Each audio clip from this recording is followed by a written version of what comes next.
बांग्लादेश में नई लोकतांत्रिक सरकार बनने के बाद से भारत के लिए लगातार सकारात्मक संकेत मिल रहे हैं। नए प्रधानमंत्री तारिक रहमान देश के अंदर और बाहर एक संतुलित और लोकतांत्रिक छवि बनाने की कोशिश करते दिख रहे हैं। यह इसलिए भी अहम है क्योंकि बांग्लादेश की बीएनपी पार्टी को पहले भारत के प्रति सख्त रुख अपनाने वाली पार्टी के तौर पर देखा जाता था। रहमान ने अपने मंत्रिमंडल में हिंदू और बौद्ध समुदाय के नेताओं को जगह दी।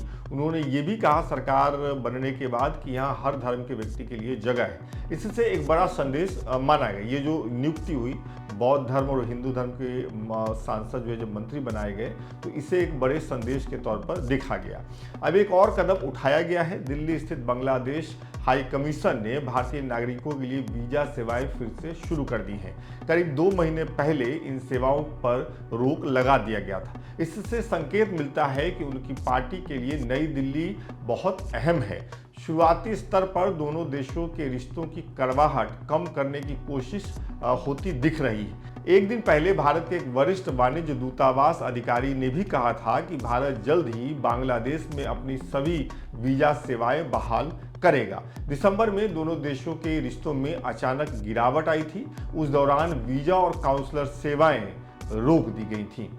दोनों देशों के बीच तनाव तब बढ़ा जब भारत विरोधी छात्र नेता शरीफ उस्मान हादी की हत्या हुई। उनकी मौत के बाद बांग्लादेश में बड़े पैमाने पर विरोध प्रदर्शन हुए। इन विरोध प्रदर्शनों में भारत विरोधी नारों की गूंज सुनाई दी।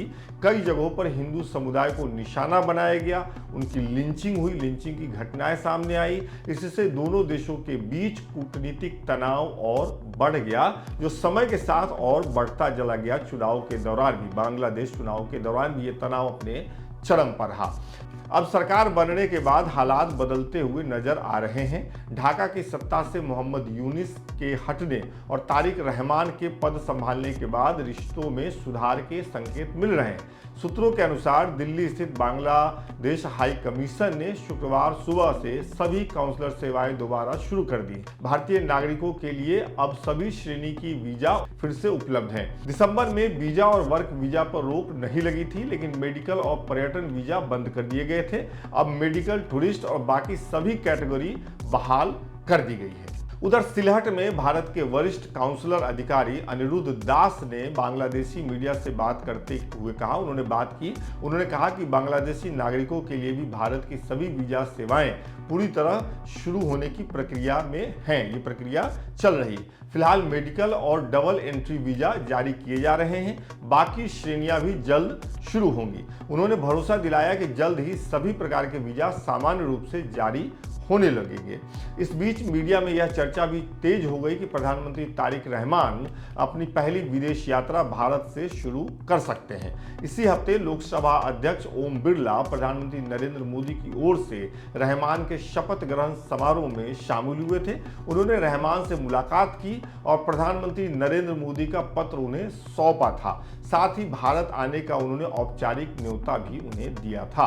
अब सबकी नजर इस बात पर है कि क्या रहमान अपनी पहली आधिकारिक विदेश यात्रा के लिए दिल्ली को चुनते हैं। पहले यह परंपरा रही है कि बांग्लादेश का नया प्रधानमंत्री अपनी पहली विदेश यात्रा भारत से शुरू करता है। हालांकि पिछले साल मोहम्मद यूनिस ने इस परंपरा से हटकर पहले चीन का दौरा किया था। उस फैसले से नई दिल्ली में नाराजगी भी देखी गई थी। कुल मिलाकर मौजूदा घटनाक्रम यह संकेत दे रहा है कि दोनों देश रिश्तों को नई दिशा में ले जाने की कोशिश कर रहे हैं। शुरुआती कदम उठाए जा चुके हैं। अब देखना होगा कि आने वाले महीनों में ये सकारात्मक माहौल कितना और आगे बढ़ पाता है। आपकी क्या राय है इस मसले पर कमेंट करके बताइए।